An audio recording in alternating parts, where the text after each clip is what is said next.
Welcome to Everyday Linux User. Today I'm going to show you how to revive that old desktop or laptop by installing AntiX Linux.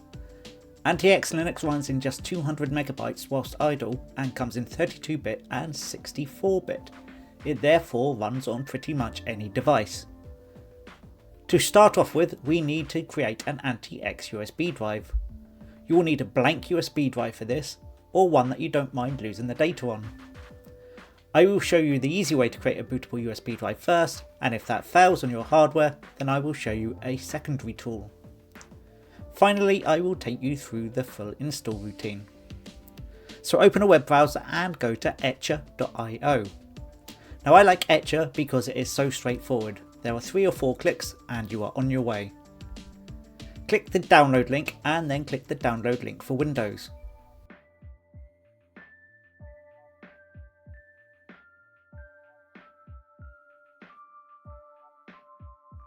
And whilst that is downloading, we can download AntiX.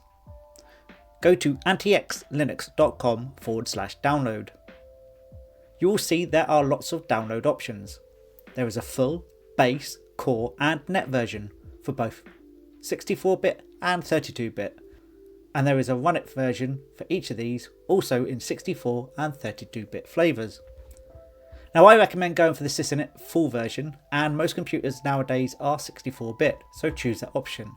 But if you do have a 32-bit machine, obviously you would have to choose the 32-bit option. When both downloads are finished, close your web browser and open Windows Explorer and go to your downloads folder.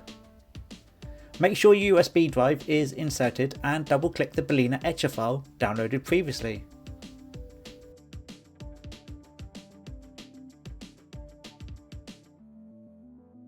Click the Flash from File button and from your downloads folder, choose the AntiX file you downloaded previously.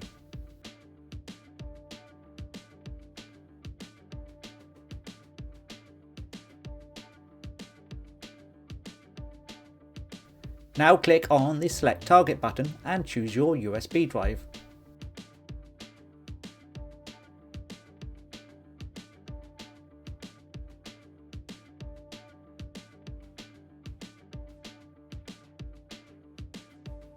Finally, click Flash.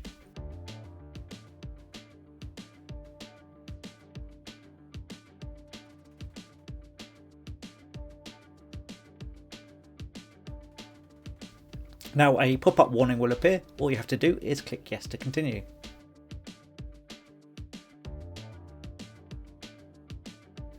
And when the process is complete, you should see this screen. Now it is possible that Berliner Etcher won't work. Whilst it is easy to use, it isn't always consistent on all hardware, and if this is the case for you, then there is Rufus. Within a web browser, go to rufus.ie and click the rufus.exe download. Open Windows Explorer and from the downloads folder, double click on the Rufus executable.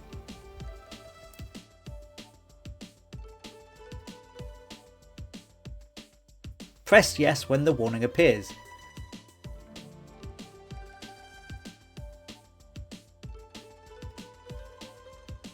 And press Yes to allow Rufus to check for updates. Now Rufus is a bit more technical in nature than Etcher.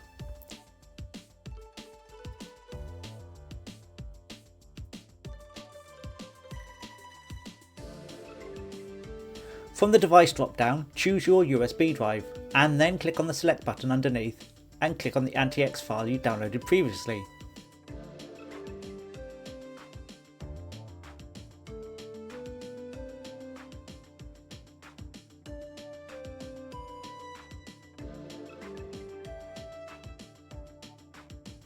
You can leave the partition drop down as is and just click Start.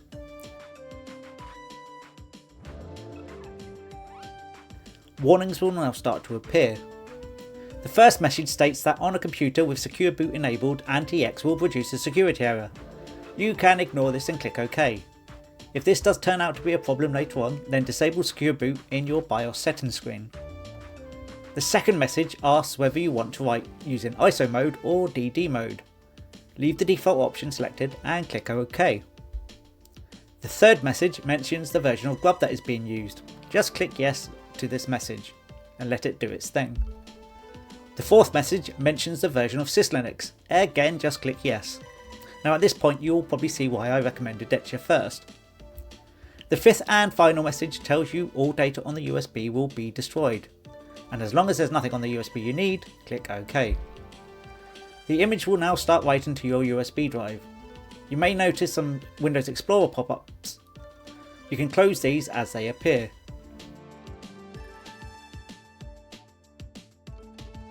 Hopefully, by either using Etcher or Rufus, you should now have a bootable USB drive. Reboot the computer and press the relevant function key to bring up the boot menu.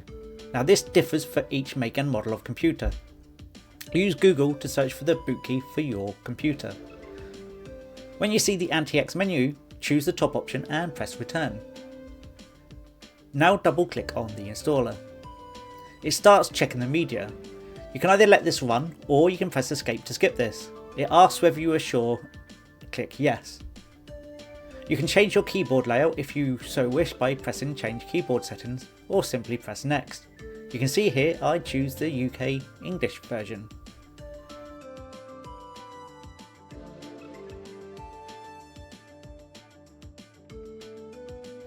It will now show a list of drives to install to. Note that the current operating system and all files on this drive will be wiped, so make sure this is something you're willing to do. In my example here, I'm using a virtual machine with a virtual drive, but the process is the same. Pick the drive and click next. An option will appear to format the entire drive. Select it and click start. AntiX will now start formatting the drive and install itself to your system. Enter a name for your computer and optionally a domain. Once you've done this, click next to continue. Choose your locale from the drop down provided and your time zone as shown here, then click next.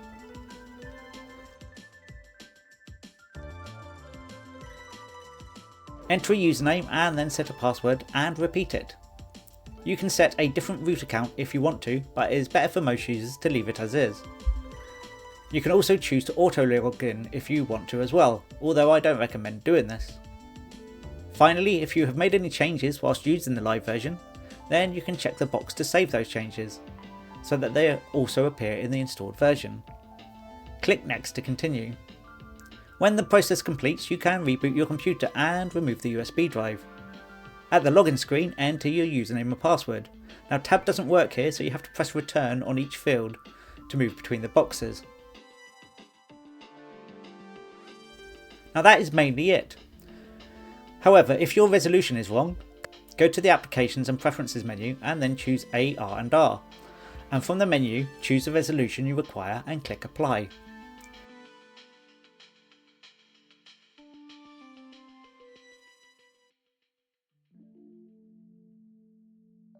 After doing this, the desktop may look a little bit weird, as the desktop might tile a little bit, but all you have to do is go to the Start menu, choose Desktops, Other Desktops, and then choose ZZZ-ICE-WM. The screen will refresh and your resolution should be fine. And that is the end of the video. If you liked it, give it a thumbs up, hit the subscribe button and check the next video, as that will show the features of AntiX and why it is a good replacement for Windows on old PCs and laptops.